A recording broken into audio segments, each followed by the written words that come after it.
Rajasthan high court ने आज सुबह कुछ ही देर पहले रेपिस्ट आसाराम के मामले में एक बड़ा अपडेट जारी किया है और वो बड़ा अपडेट है कि 86 साल की उम्र में आजीवन कारावास काट रहे आसाराम की जमानत की तारीख है वो आगे बढ़ गई है। पहले जमानत 12 अगस्त को होने वाली थी, अब वही अंतिम जमानत की तारीख 12 अगस्त से बढ़कर 29 अगस्त कर दी गई है।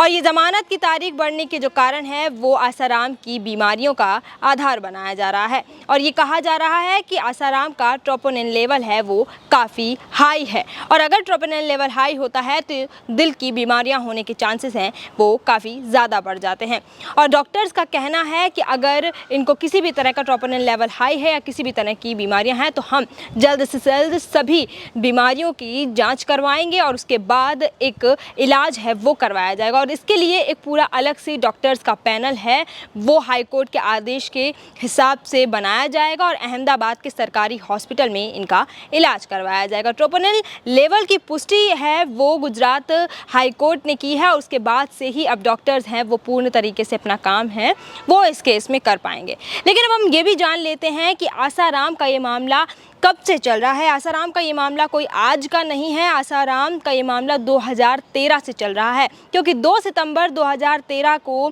आसाराम को जोधपुर पुलिस ने इंदौर के आश्रम से गिरफ्तार कर लिया था और उसके बाद 25 अप्रैल 2018 में सुनवाई के बाद आसाराम को जोधपुर हाईकोर्ट ने उम्र कैद की सज़ा सुना दी थी। और फिर 7 अगस्त 2024 को पहली बार आसाराम को 7 दिन की पैरोल की गई थी। फिर उसके बाद इलाज के लिए उन्हें बाहर लाया गया था और तब भी उनका इलाज है वो चला था।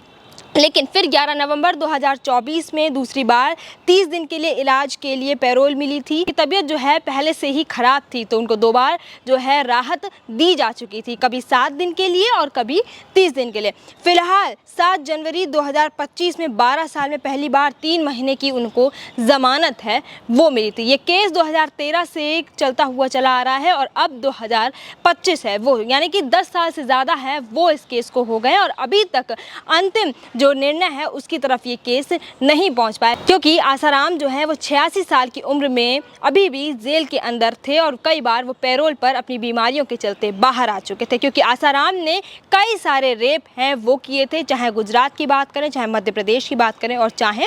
राजस्थान की बात करें। क्योंकि आसाराम एक ऐसा नाम था जहाँ मुख्यमंत्री से लेकर बड़े बड़े IAS IPS भी उनके आगे नतमस्तक हो जाते थे क्योंकि वो एक